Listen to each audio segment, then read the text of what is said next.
Mupenyu hwemubrand mupenyu hwebumbwa nemubwidi. The biggest achievement is to relocate to Zimbabwe. Nekuti vanofungidzira kuti kudenga. Zvokuti vakamutaura kuti hende kudenga havatombokudi. They would rather choose to go to Zimbabwe than to heaven. Kulian TV atibatike zvechobu gore rineri munondiguta nekuti handisi kutya zvinotyisa ndikutotyisa ndadzoka another one apa kupisa apa pari hot aya kusvika mati sorry so muri yeZimbabwe ndangogara ndakukuzivisa imese kana uri muSouth Africa inoregistrwa company vavhurwa FNB business account is Bata Education Research ya Owen is the only one anokwanisa kuregister company okuvhurira FNB business account uri kwauri ikoko haunide kufamba uchienda kwaari iwewe unongomubata panhamba dzake dziri pascreen usina work permit kana start permit zvinotoita chete usaswera uchivhairirwa kunzi hauna bank account muSouth Africa mukore uno ione passport iwe zvoshanda manizvi nhasi regenza timbopinda pane nyaya pari kupisa timbobata vakuru venyaya macomrade pachanakidza and I'm so excited kuti ndinge ndichiita se tichimbonzwa nyaya dziripo background. Yes chairman Kwakadiwa aiwa kuno kuri nane tokutambira pashow zvekare pachirongwa chevanhu chokwadi tinotenda kana chiri chirongwa chevana veZimbabwe. Yes ndechemaZimbabweans yeah. Can you hear me? Yes, loud and clear. Okay, wow, chora. Topinda. Ngatitangei ngavasangane nechokwadi maZimbabweans vakamirira. Alright, chokwadi chandinoda kutaura pazuva ranhasi ndinoda kutanga kutaura pane zvakapresentewa nehurumende yeZANU-PF. Yeah. I think a lot of the people vakanzwa vachitaura kufinance kuti vane umbowo uye vari kutenda kuti vakagamuchira mari inoita about $879 million yakabva kuvana vari kushanda kudiaspora. Now mari kana tichiona kuti haisi mari yatingati yakakweretwa kuWorld Bank kana kuInternational Monetary Fund kana kuti titi mari yavakapuwa kuCanada kana kuAmerica kana kuUK. Iropa revana veZimbabwe, idikita revana veZimbabwe, isimba revana veZimbabwe ravaitumira kunyika kwavo. Hamene kuti ndizvo here. Now, if you convert this $879 million wakaisa kumarandi, you find kuti mari iri so serious kuwanda kwayo. It is more than 15,646,200,000 rand. And guess what? Yeah. Mari iyoyo imari yakatumirwa nemaZimbabwe in less than 6 months. Then pamari muzvipatara hamuna chinhu. Vanhu vari kudzoswa kudzimba vane mamwe mazoronda anofanirwa kunge achirapika. Vanhu vari kufira mudzimba nenzira dzinorwadza. So ndiri kuona kuti nhau yekupondwa kwevana veZimbabwe neZANU-PF iri kuramba ichikura uye ichienderera mberi. Saka zvimwe zvezvinhu zvekuti zvinondisvitsa inini pakuti ndozobvunza kuti tiri kufirei. Then ndakada kuti ndisimudze musoro kunoita vamwe vari kundipa mhosva yekuti iwewe you are being xenophobia, tiri kuda vanhu vanobatanidza vanhu. Ndobva ndati ndazvinzwa kuri kutaura shoko reunity nokuti chiko chinhu chakanaka panyika chinopfuura kubatana ndovanhu vanoti hapana. But then pashield yacho iri kunzi ndatibatanei. Ndobva ndati minister and MP wemugovernment vanaZimbabwe vakabvunzwa zvikanzi tine maZimbabweni vari kudiaspora especially kuSouth Africa kwavasisa muzvipatara imi sehurumende muri kutora matanho api? Let's put aside the fact that ziyambi zinoti Zimbabwe ni ibumbwa remabumbwa. Let's put that aside. Akataura shoko iro rekuti vanhu vakaenda kuSouth Africa havana kudzingwa munyika, vakaenda vachizvidira. Zvinhu zvatiri kutaura zviri pamavidhiyo aripo. Aitotaura shit. Okay, fine. MaZimbabwean vakaenda vachizvidira. But some of the same population ndo iri kutumira mari kai yavari kugamuchira. Havasi kuiramba mari. Vaitora mari iyoyo havasi kuishandisa for the interest all right dzevanhu vari muZimbabwe kwete vari kudiaspora. Naika? Yeah. Then ini ndobva ndati all right. Ndinofungei kana ndakuongorora kuti ziyambi zinoti Zimbabwe. Vamwewo vasiri inini vanofungei the moment yavanozotanga kuziva kuti ziyambi zinoti Zimbabwe, kungofanana nehama yake Mnangagwa who is also not a Zimbabwe. And the evidence is there. Akasungwa akabharirwa mujeri rekukami kuBulawayo, akatransferiwa akaendeswa kuSalisbury nova Harare, achinzi ndaadhipotiwe ngaadzokere kumusha kwake nekuda kwokuti ainzi akanga ari muZimbabwe nekuda kwaamai vake, zvikanzi ngaadzorerwe kumusha kwake, akadzorerwa kumusha kwake kuZambia. Zvino mutemo weHome Affairs wakanga uri muRhodesia ndo mutemo mumwe chete weHome Affairs uri kuexista muZimbabwe. Saka Mnangagwa akazogona sei kudzoka muZimbabwe to become a Zimbabwean citizen? Kubvunza. Yeah, pakatoipa. Watofanira kuti ndozobvunza pamwe wese maZimbabwe. Nekuda kwokuti mutemo weHome Affairs uya usati waka-upgrade hauna kuchinjwa. Saka akazodzoka zvarini because takazomuona akasongwerekana atopinda mugovernment in 1980. Then tine evidence mumwe murungu achiri mupenyu nhasi anonzi Mr. Eddie akanga ane mabhazi akashandiswa nevanhu vezano vachinokumba mabumbwa kuZambia kuuya muZimbabwe vachikungurutswa vese vachiskozadzwa mugovernment, vamwe vachipinzwa munyika, mamwe mabhazi akaenda kutora vanhu kuNyasala. Zvaiitirwe zvinhu izvi kwakanga kwaitwa here referendum munyika iyi kuti tizive kuti vanhu vekuZimbabwe vakanga vati tutai mabumbwa nemabwidi abve uku. Hatisi kutaura vakazviwira vachiti tiuya kuzotsvaga mabasa. Tikutaura mabhazi akahayiwa emurungu anonzi Mr. Eddie ari mupenyu Eddie wacho deanga asipoteti. Hatisi kutaura pamusoro pezvimunhu akafa pamwe we are exaggerating. Eddie wacho haana tombozobvira akabhadharwa futi neZanu PF kusvikira nhasi.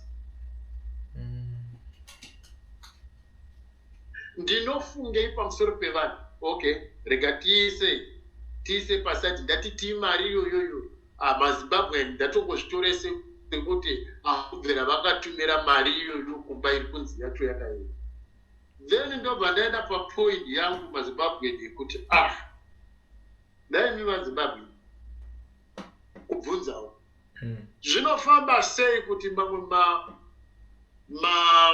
mamaini emuZimbabwe ari kushanda naZimbasco, vanani, you name them all. Over 95% yeworkforce yepo vanhu vekuMalawi nekuZambia.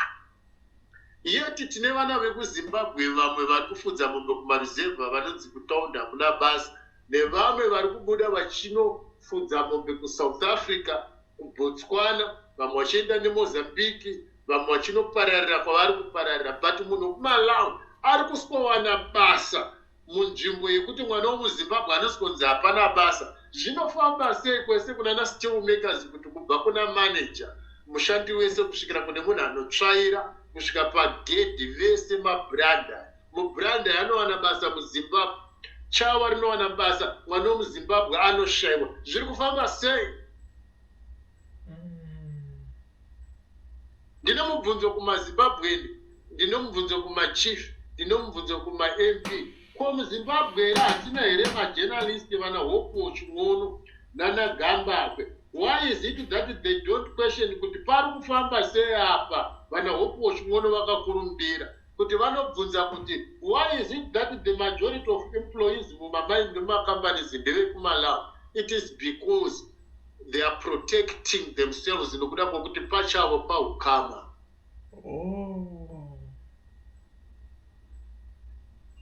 Nhasi Hope Chimwono anyora tsamba achinyorera mamwe mabranda ekumusha kwake about my elections akatarisana neMalawi.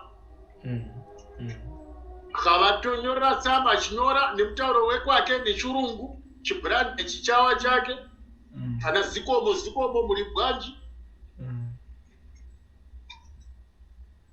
So ndiri kuti inini dai muZimbabwe mamuna president eZimbabwe aitendera here kuti the majority of the workers muZimbabwe nemanetsera ari kuita basa vanonzi mabranda vane muZimbabwe ngavabude munyika. Great. Ndinoita mubvunzo. Machief ari kundinzwa hero kumasabhuku ari kundinzwa hero. Kune mamwe machief ari kune mamwe matunhu zvinofamba sei? Ngobvunza vekubhuruwayi vanochinzwa chishona chandiri kutaura. Ndichakuruma nechindevere ndichazama kunyange chicharasika but vanondinzwa.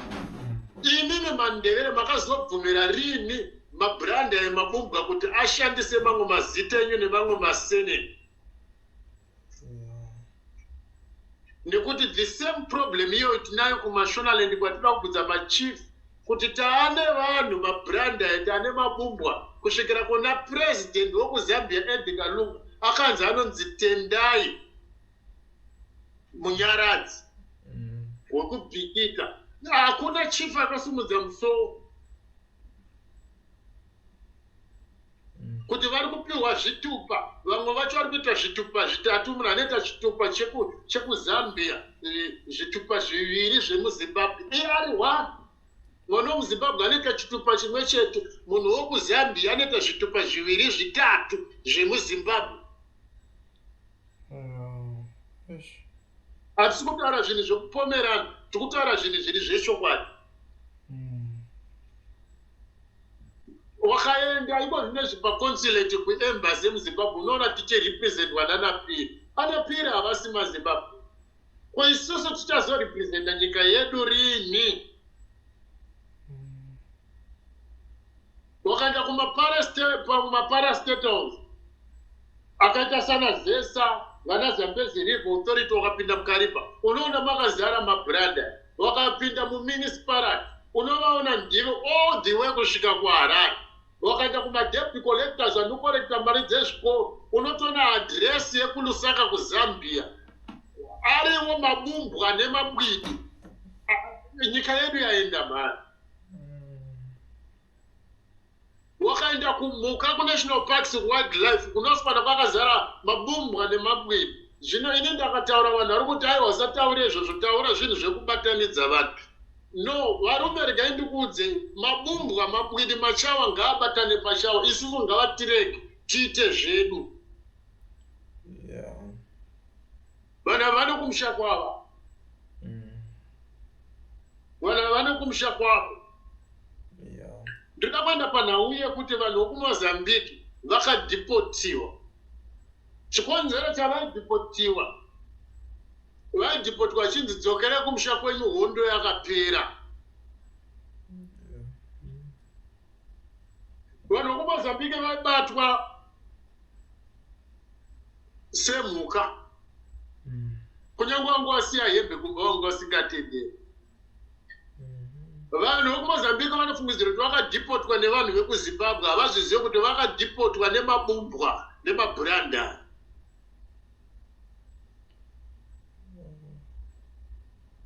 Ameno kuti vanhu vokuMozambique muri kundinzwa here but kana muchindinzwa ndoziva kuti muri kundinzwa. Imimi vanhu vokuMozambique imimi hatina kukudhipota ise. Makadhipotwa nemabranda inzwai kama musiri memaforena bedzi imimi kunyangwe nemamuri maforena iwe the first kuya muzimbabwe nekuda kwokuti makauya zviri pamutemo zviri parekodi kuti makatanga kupinda muzimbabwe kuzoshanda mugore ra1913 zviri kunational archives. Mabrande akazotanga kuuya later in 1933 ndo zviri pamarekodi. Tukutaura zvinhu zvakanyorwa nditi kana hatisi kuda kutaura pamusoro pekuti kune vakapoya vakatera janji vakadii no. Then vakawanda vachienderera mberi nokuuya vekuzambia nekumalawi. Hatina kuona wani akadipotiwa from Zimbabwe achinzi ari kudzorerwa kumalawi kana kuzambia. Why? Vekumozambike vakanzi tiri kukudipotai nokuda kwokuti kumusha kwenyu hakusisina hondo. Ko ava vakanga vasingadhipotiwa vekumalawi, kumusha kwavo kwakange kune hondo here? Kuzambia kwakange kune hondo here vairamba vachiuya munyika medu? Alright, vakange vauya paprovision kuti vaiuya kuzotsvaga mabasa. Zvino mabasa zvaakapera.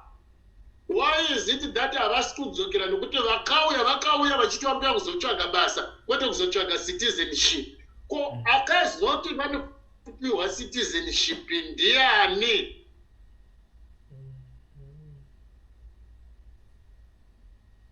Ari kuvapa citizenship ndiani? Kwakaitwa here referendum, vanhu varidzi venyika vachibvunzwa kuti tine mabumbwa tine mabwidi vakauya vachizoshanda. Zvinenini varidzi venyika munoti kudii pamusoro pavo? Nokuti takaona kuti hurumende yacho yemabranda iyi ndo hurumende yakazvipa iyo citizenship. Saka ndiri kuti inini handichadi kunzwa zvepolitical party iri dominated nemabumbwa. Handisi kuda kunzwa zvekuti tinobatanidzwa nemabumbwa. Ava zvinhu zvese vakazviti. Honai tendai biti haasi muZimbabwe mubumbwa. Job Scar haasi muZimbabwe nomubumbwa. Sekuru wake wakabva huko kuzambia. Nelson Chamisa sekuru iye pachanga akatotaura kuti inini am proud kuti vabereki vangu vakabva kuNyasarandi muchawa machawa ayi. Vakomana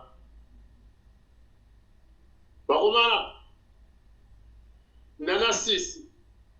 I think ndakatukwa musuno nemwe mukadzi anonzi Kerina anobva pasaidi kunana Ngundu. Akaita vana vaviri nemachawa ake maviri. She was fighting me achirwira vana vake.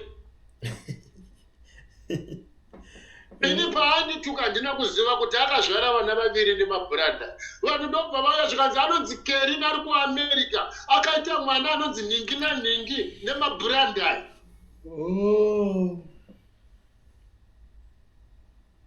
Zvikanzi iye akatombonesana naMadam Boss amene nemuwo futi mucelebrate.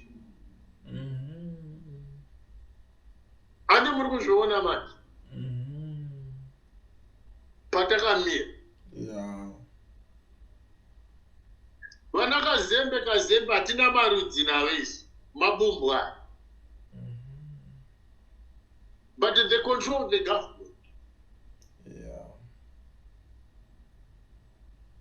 Iko ndaiudza mumwe ndichiti mwana waChimbetu waSimon Chimbetu Suruman Chimbetu iko ndozvanda minister.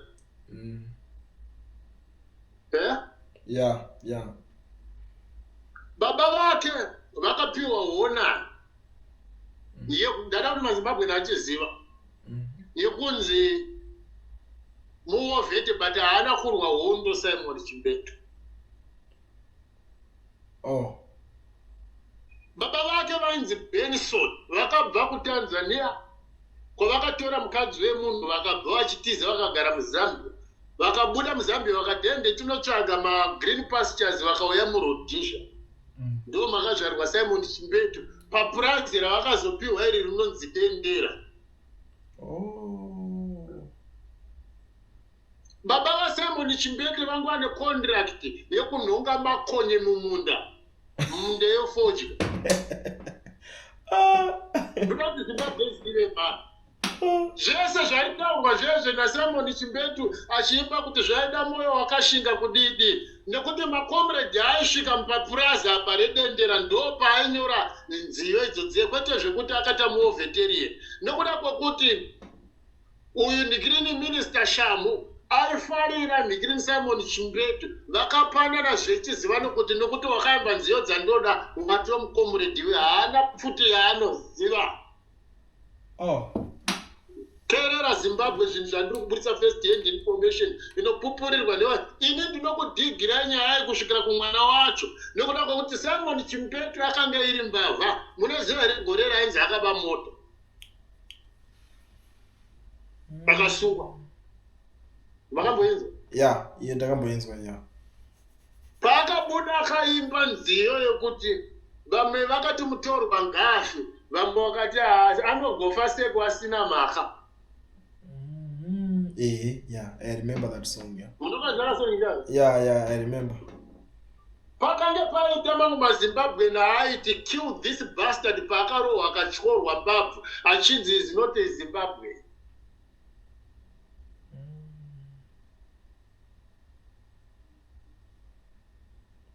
Are you there? Yeah. Paiti mukoma ndourehwa, munhu ainzi mukoma ndourehwa aitaura Emerson Mnangagwa hama yake. Muri kunzwa here maZimbabwe? Yeah. Apo muna muchingorega zvenyu kuti ndomuda Simon Chimbetu. You are speaking real life story. Surumani Chimbetu anoziva kuti baba vangu vakafa vane mavanga ekurohwa nevanhu vemastate. Saka ana Mnangagwa vachitora mwana wa Simon Chimbetu Surumani vachimumisa uko kujeri uko. Kunoita minister kumajeri. Remember kuti Surumani akajoina chisoja 1999. Haana kuzoenda kuDRC uko muna 2000. Hondo yakabva yapera pakaurayiwa Kabila Rore. Nokuda kwokuti kwaisaidzirwa maZimbabwe niyo parudzi rwavo vaisiyana, vanongoona zita nesene munokuzivana pachavo. maZimbabwe ndenze nemunofira. Nanhasi Zimbabwe iziva kuti how many Zimbabweans died in DRC. Tine record inozikanwa nemunhu wese kuti one of the journalists akanga ataura paairport he was killed. Ndo hurumende yeZANU-PF payakachinja venue kuti zvitunha zvirege kuchisvikira muHarare, zvisvikire kuBloemfontein muSouth Africa. Kambani yematiraki eHeston yemafiriji yakapiwa that contract yekutakura zvitunha ichita senonzi iri kutakura nyama kuendesa kuZimbabwe. Kari pata kutaura politics manje, asi kuti zvemasungu zvipamberi mai pasina kuda kumbobudirana pachena pana. Yeah. Vanoda mbodonza politics dzechokwadi dzekusunungura nyika, nokuti chokwadi ndo chinosunungura. Yeah, chokwadi. Matiraka achitakura zvitunha kuendesa kuZimbabwe. Zvevashoma vakadzoka, vazhinji vakasara mumaswambi kuDRC. Masoja akabhadharwa, hurumende akabhadharwa, but mari haina kusvika kumasoja. Moveni Mahacha akafira nhau iyo yati bhadharai masoja. Chiwenga ari kunzi Guduguru nhasi ari kunzi munhu wakanaka, ndiye akataura shiti, ndiye akataura ramba. Anditi Muchukunda, mwana watete vangu. Tete vangu wakachiri mamhunga anonzi Koni, kwasekoko. Ndiyo akazvara uyu Muchukunda. Chiwenga wenda baba vake ndiwo Muchukunda wokuMozambique. This is first hand information. Ipapa handidi munhu anonditisa nharo. Ndiri kukupa first hand information. Okay. Yeah. Chiwenga akataura akati munhu kana uchinga une mombe dzakanorima kumarikicho chinobhadharwa imombe rekana kuti muridzi wemombe. Achireva kuti masoja dzakange dziri mombe hadzibhadharwi, imombe dzeZANU-PF. Vakatora mari vakadyana naMnangagwa nana Mugabe.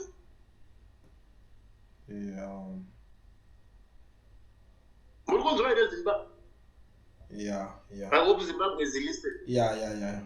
So, pana matunda kutaura zvinhu zvechokwadi kwete politics dzekuvhunzisirwa netumasiyawo tichiti anopenga uyo anodidi hatina nguva iwo. right. In case kune maZimbabwean asingazivi, Chiwenga ari muMidlands achitungamirira 50 brigade, Mnangagwa akanga ari kuzasi kumatebhelere achitungamirira 50 brigade. Vachiuraya vanhu. That is why uyu paakadzingwa naMugabe achienda munhu akamuteera ndiChiwenga because vanodanana zvisingaite vanhu ve. Hakuna chinhu chinonzi kumukirana. Ndosaka makanzwa ndakapopota painzi varowana kuState House vakakwachurana nzeve vakadii, ndosaka ndakapopota tikatoenda muchitamba nevanhu. Ndobva vanyepa futi vati vatakura chihelicopter chakavanokanda vheno kudhuze nepanaRoyi kuchibva kubhikita kuchienda kumashure. Vati helicopter yadonha kudii angaifanira kukwira Chiwenga ndakati munosatambe nevanhu.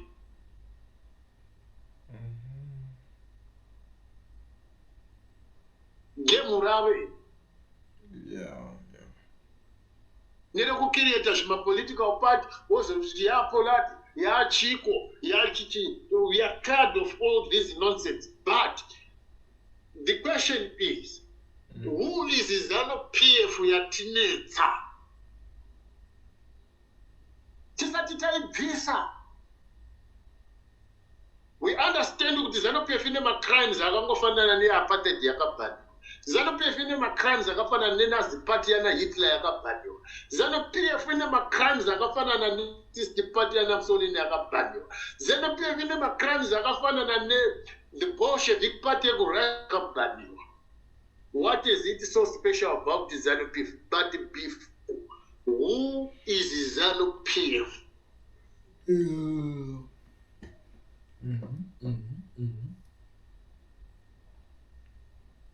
Nokuti vabereki vedu vanofungidzira kuti iZANU-PF yana Herbert Chiteko, yana Leopold Takawira, yana Josiah Tomogara, handiwe.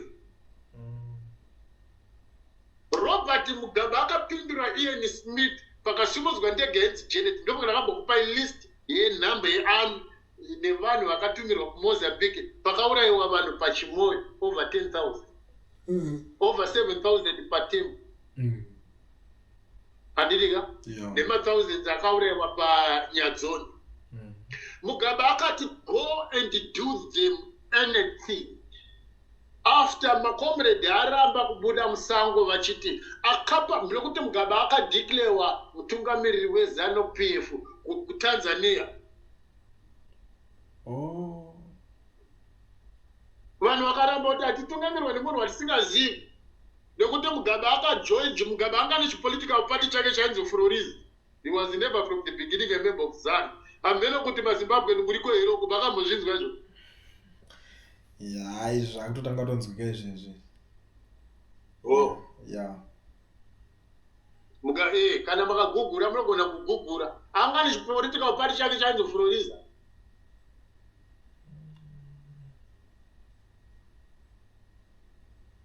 Mukuzo?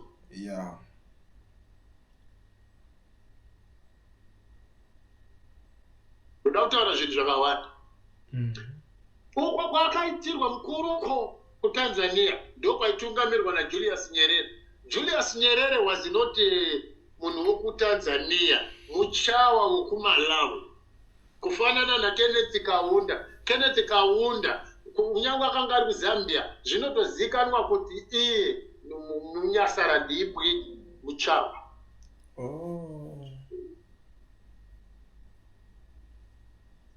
Burundi.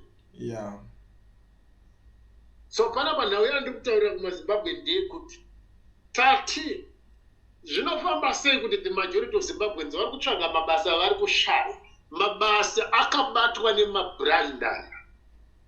The majority of them.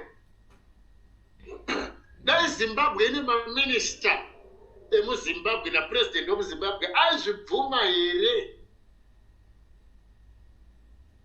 Painetsa. Saka kana vanhu vachiti ngatibatane nevanhu vokuMalawi, tobatana navo kupi? Because vatitorera zvinova zvedu zvese vari kuti ndezvavo, tikasimudza musoro zvonzi xenophobia. Tinokwanisa here kuita zvimwe chete izvozvo tikaenda kuMalawi tonosikotora the majority of the jobs ikoko sezvavanoita kuno? Tokwanisa here kunozvita? I was in this previous year I was in Zambia. Zimbabwe, Zimbabwe are refugee camp in Zambia. And the Zimbabwean is not free to move in Zambia. The good any first hand information can be chinyepa phone any Zimbabwean and go sack.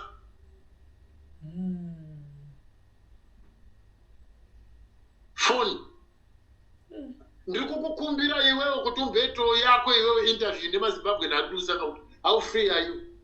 Moshanda madireke. In South Africa, Zambia, wow, you are not free. But in Zimbabwe, Zimbabwe, Zimbabwe, Chita, Joanna, much to a meter. Mochita, and Asaidi, Vachita, Masapo. Yakashara Jones, you would not consider xenophobia. Look at Tina drugs, Tinana Sisi, Tinana Tete, Tinana Mbuya, Tinema Markets, and Wakaura, Nema Branda. Never woman or Homo, I do not son, another Bankuru, Wakaro, Wakazi, Chinyasara, and Wakajigiswa. You know, it's just what happened to Chubat when Wakajigiswa. That thing is never going to happen. I'm going to turn back all those things. Jumamoske, Joaka, and no parents. Munyasara did not Zoria Kunjumboyake, Kunovakum. I want to compromise. I'm not the president, I'm not the prime minister, but when we come into Zimbabwe, I will share that dispensation. Yeah.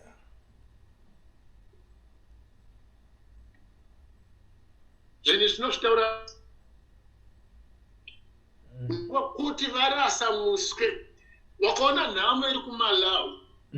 you think about Malawi, vachadzokera very soft kunyepa. Kunyepa. Kana pasina kurwiwa vadzokera. Yeah. Kana pasina kurova vanhu havasi kuzodzokera vanhu va. Isusu tiri kunzimbuda imono muSouth Africa. And atamboti toda kutonga mono muSouth Africa. Kune hwani mfana wepamatongo akanga aita mune akati ini achitwa son of immigrant wati matongo akapaita 1 week. They shot him. Zvinoita mea uri 6 feet underground.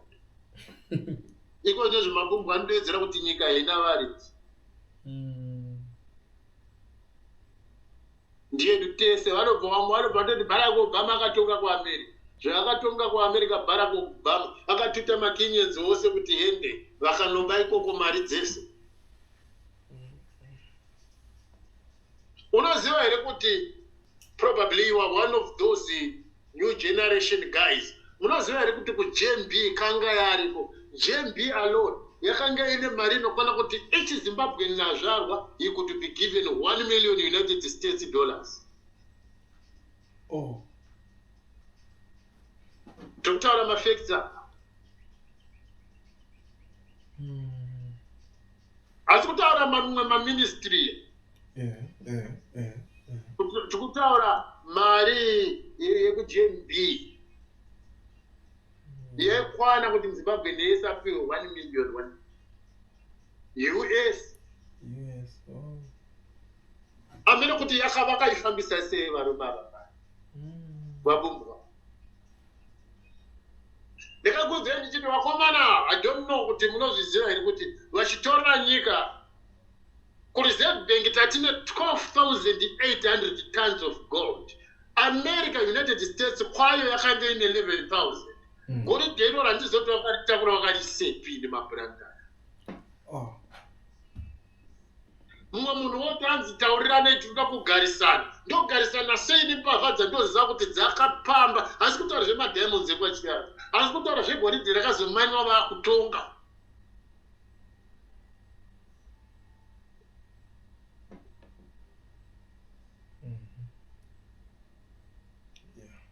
Ahora ndinatisiye zvendezvakudhara. Toda kuenda zva2023. Muna gore rino ra2023 you can Google it kuna vane mafoni. Varimo vakandesa over 300,000 tons. I mean 300,000 tons dzechibage kuMalawi. MuZimbabwe vanhu vachifa nenzara. Vaifunga kuraramisa vanhu vekuMalawi. Isusu tisina.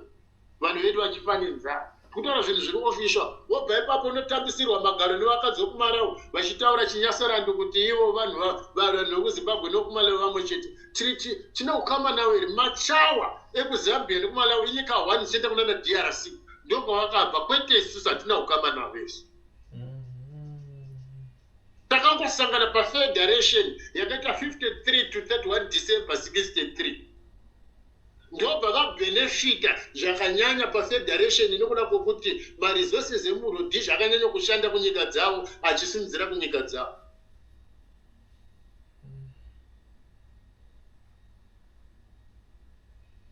Muupenyu hwemuBrande, muupenyu hweBumbwa nemubwidi, the biggest achievement is to relocate to Zimbabwe. Nokuti vanofungidzira kuti kudenga. Zvokuti vakamutaura kuti ende kudenga havatombokudi.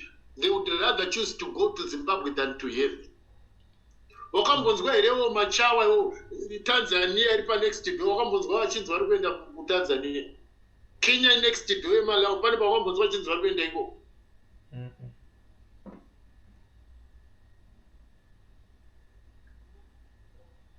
Vese mabumbwa DRC next door pane wakambonzwa vachinzi vari kuenda kuhama dzavo.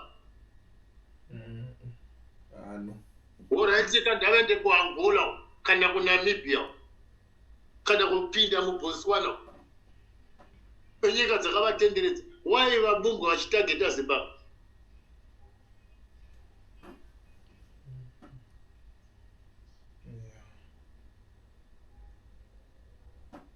Then if I say this thing munhu akuti ndiri kusimudza xenophobia, haisi xenophobia kana iri xenophobia so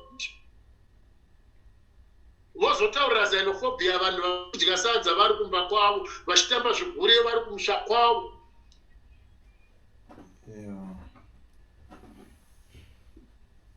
Ukaenda muJoburg ndikukumbira kuti one day uende muJoburg wenda panana New Terminus panolodwa mabhazi ekuZimbabwe wobvunza kuti kuMalawi uko anokuratidza mukati sokudhuze nekuseri kunana diplomat kumahuro unoswana mabhazi ekuMalawi iko havaende kumusha unongotumira zvinhu. Tikutaura zvinhu zviripo nhasi zvokuti enda kana mumwe munhu ari kundinzwa anga anogona kukufonera ogotaura kuti Judha zvakutaura ndezvekunyepa havaende kumusha. Wakanzwa kutaura zvekumusha ada kuenda kuZimbabwe.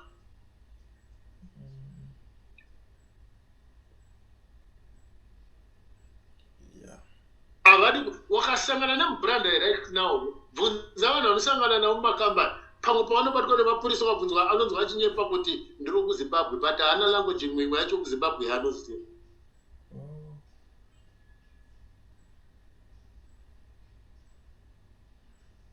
Kuda kuva muZimbabwe vanokuda zvisingaiti.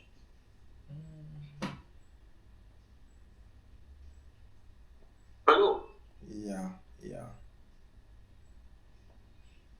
So isusu tiri kuti zvatakudzoka takuzivisa maZimbabweni vanhu kuti takugadzirira kudzoka kumusha but hatisi kuuya nerugare nokuda kwokuti vanhu vakatora nzvimbo dzedu vanoziva utsinyi nekuroya nekurombesa.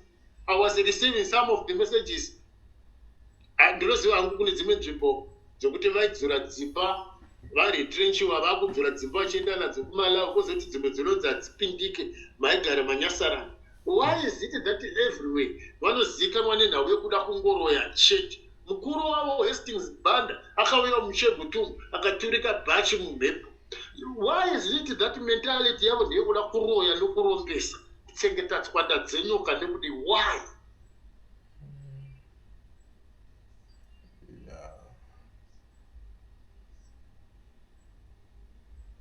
Why? Why vane mentality yekuti vanofanira kutonga musha usiri wavo ivo vane musha wavo dei vanga vasina kumusha taita aiwa havana kumusha. Unonzwa mumwe aita kunyepera kuti havakuzivi uwo kuMalawi havakuzivi but language yekwavo vanoiziva. Munhu anodzokera kumusha kwake. Munhu achadzokera kumusha kwake. Zvinhu zvatiri kutaura zviri according to the Bible kuti hakuna ushe ucharegwa uri pamusoro pomumwe ushe. Hakuna rimwe dombo richaregwa riri pamusoro perimwe dombo. Hakuna bumbwa richagara pamusoro pemwana wemuZimbabwe kana muZimbabwe achagara pamusoro peushe hweubumbwa. Mugabe akasiyisa scholarship inotora vanokumalawi vachipinda muZimbabwe, inotora vanokumalawi vachienda kuzvikoro kumaoverseas. Mugabe haana kusiyisa scholarship muZimbabwe. Ndinowadzana navo sei kana ndakavatarisa. Ndosaka ndakati guva rebumbwa guri toda kurifukuno. Kana rakarohwa ndakaswa kuongere chidhora toda kudhura manje. Nemadynamite totora nekongreti yacho isitonesa kumusha kwavo unoviga zvakanaka kumusha kwavo. Grace ndoko achaenda ikoko nevana vake. Zvake zvokuti vana vakafamba nema-AK-47 vachizviita kunge maZimbabwe ndiwo ari mabranda vachanoitira kumusha kwavo kusanganisira nevana vese vamwe vari kuzviita masoja, maminister finance evana vausiria. Vamukadzi vamunangagwa vachanoitira kumusha kwavo kuZambia.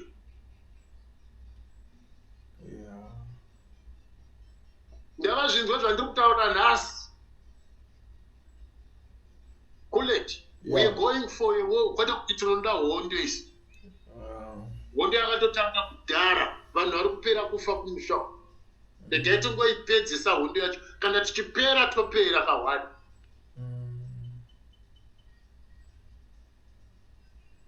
Takabvira kuurayiwa kudhara nemabranda. Chatichatya chii?